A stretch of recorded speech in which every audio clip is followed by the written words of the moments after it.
¿Qué tal? Sean todos bienvenidos a este nuevo espacio de conversación en nuestras diferentes plataformas digitales para informarnos juntos sobre cómo identificar y manejar las emociones en los diferentes contextos de estrés o en medio de una crisis mundial como ocurre actualmente. En cada capítulo estaré acompañado con una profesional experta de la Fundación Integra, institución con más de 30 años de experiencia impartiendo educación parvularia en todo Chile.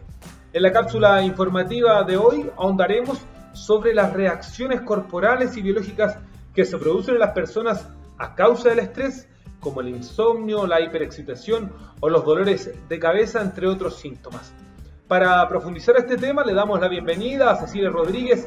Ella es psicóloga del Fono Infancia, un servicio gratuito de la Fundación Integra que entrega orientaciones psicológicas infanto-juvenil vía teléfono en el 800-200-818 o por chat en www.fonoinfancia.cl.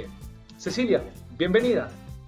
Hola, gracias por la presentación y también por el espacio para hablar de un tema tan importante para todos y sobre todo para Fonoinfancia, para la Fundación Integra, como tú mencionabas, porque entendemos que en este contexto de sanitario, ¿cierto?, de aislamiento social, de cuarentena, muchas veces puede generar estrés familiar o también agudizarlo en los casos que ya existían.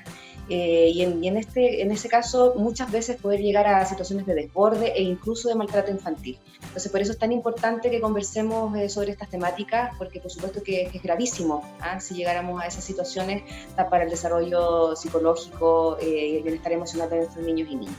Así que gracias por... Claro, porque precisamente la crisis mundial que estamos viviendo todos nosotros nos puede llevar quizás a límites en nuestras emociones.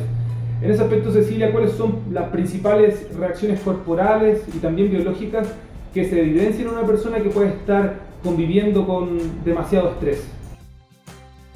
Sí, a lo que hay que poner alerta y atención, principalmente, como tú decías, a síntomas que pudieran ser psicosomáticos como irritabilidad, cambios en el apetito, que muchas veces se entiende como ansiedad, con más ganas de comer de lo habitual o con menos apetito, con dificultad para dormir, el insomnio muchas veces es fácil de reconocer, o también dificultades para conciliar el sueño o despertar durante la noche. Por ejemplo, hay personas que despiertan varias veces durante la noche, a las 2, a las 4 de la mañana, y es difícil para ellos después conciliar el sueño nuevamente.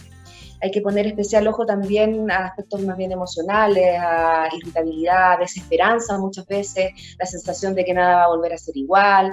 Entonces hay que poner harta atención a todos esos cambios si es que antes no estaban. Dolores de cabeza, mencionabas tú también, de estómago, del colon.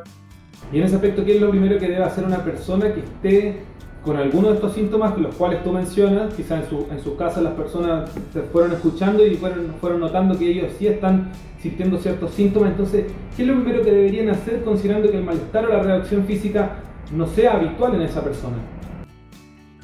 Claro, una sugerencia es poder hacer, si notamos que tenemos alguna de estos síntomas o algo distinto que antes no estaba, es poder hacer una pausa, ¿ya? En algún momento del día, cada persona sabe si es que es más cómodo durante la noche, cuando están todos durmiendo, o a veces en las mañanas, cuando tampoco han despertado el resto de la familia, y mirar y decir, a ver, ¿qué puede ser esto que me está preocupando, angustiando?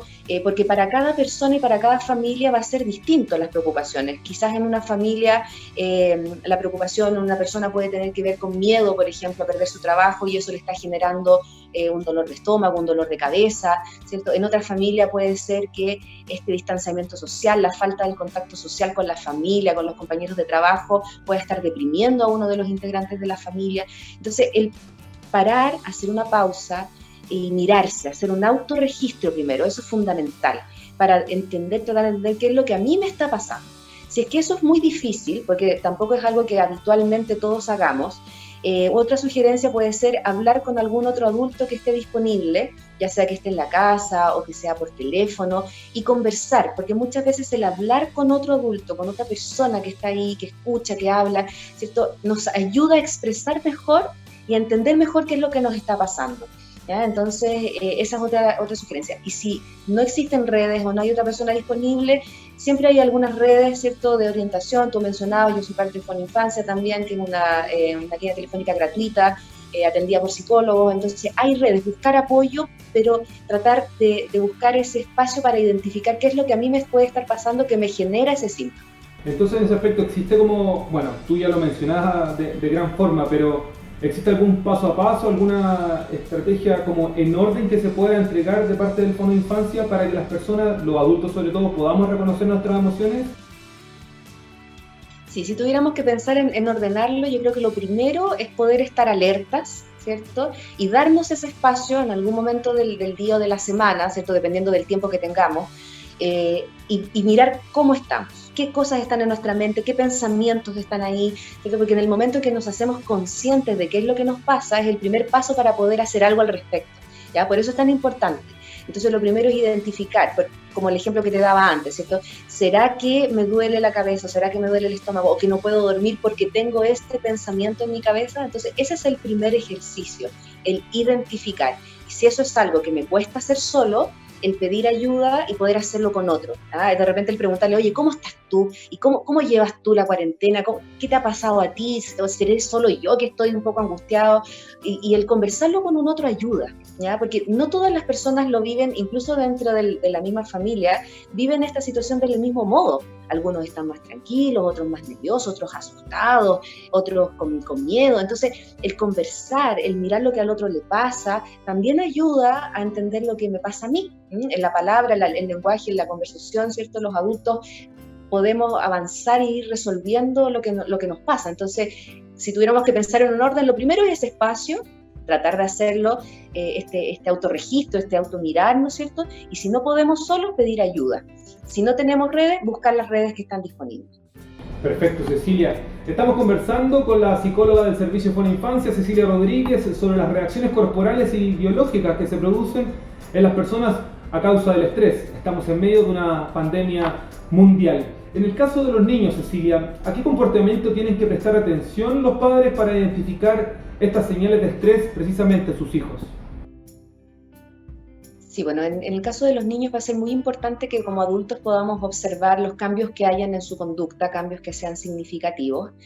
También va a depender de la edad del niño y del desarrollo del lenguaje que tenga, porque mientras más chiquitito, ¿cierto?, más dificultad para poder expresar a través de las palabras lo que les pasa, y así cuando van creciendo ellos pueden ir expresando quizás de modo más explícito lo que les sucede. Entonces, nosotros como adultos poder observar cambios en la conducta, tales como el apetito, ¿cierto? Ver cómo se está alimentando un niño, está con mucha hambre más de lo habitual o no está queriendo comer, cómo está durmiendo, ¿cierto? Está durmiendo igual que antes, está teniendo pesadillas, está costándole dormir, quiere dormir con algún adulto, ¿cierto? Cualquier cambio que pudiera haber respecto de ese tema.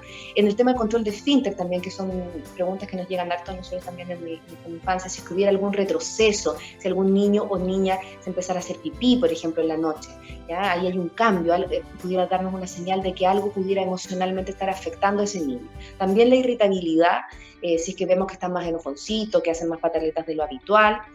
Y algo que me gustaría sugerir también, que es muy importante, es observar el juego de los niños, que es la principal forma en la que ellos se expresan. Entonces también ver si es que el juego de un niño estuviera cambiando, estuviera más violento, o un niño que no tuviera ganas de jugar, por ejemplo.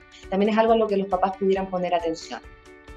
Sobre eso mismo que tú ya estás adelantando un poco, ¿cómo es aconsejable que estos mismos padres vayan reaccionando y aborden la situación crítica de esta índole con sus propios hijos? ¿Cómo es lo más fácil para que ellos se puedan acercar a lo mejor a sus hijos, a entablar este mismo diálogo que es clave, como tú has mencionado durante toda esta conversación?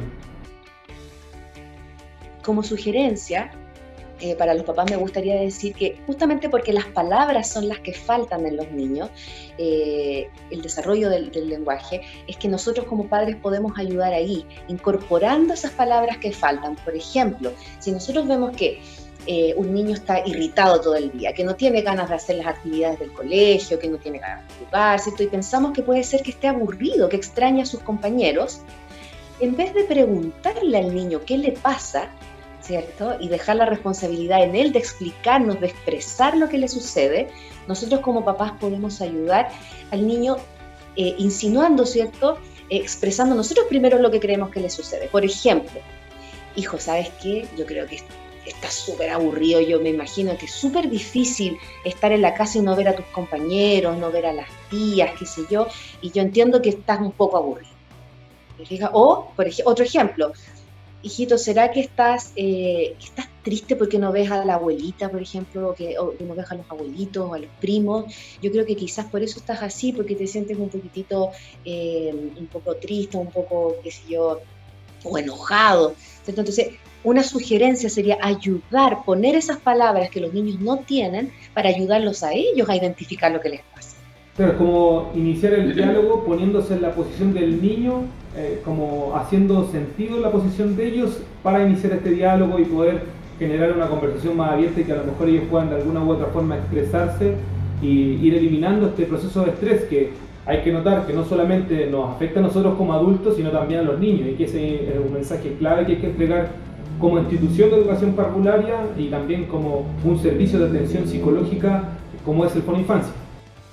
Exacto, o sea, la idea es que podamos facilitar que los niños puedan entender lo que sucede y entender lo que les pasa, ¿ya? Entonces, ahí es súper importante entregarles información más allá de todo el tema, ¿cierto?, sanitario, del lavado de manos, del uso de mascarillas, que es súper importante. También información en términos de emocionalmente lo que nos pasa a todos con esto que está sucediendo. Perfecto, agradecemos la opinión experta de la psicóloga Cecilia Rodríguez en nuestro primer capítulo y les recordamos que si necesitan orientación psicológica pueden llamar gratis al teléfono 800-200-818, repetimos 800-200-818 o utilizar el chat disponible en www.foninfancia.cl. Cecilia, muchas gracias. Gracias. Muchas gracias también entonces a todos los que se conectaron. Los invito a seguir informándose en su radioemisora y también en las diferentes plataformas digitales de la Fundación Integra. Soy el periodista Alonso Farías y esto fue el primer capítulo de Integra Te Acompaña. Que esté muy bien.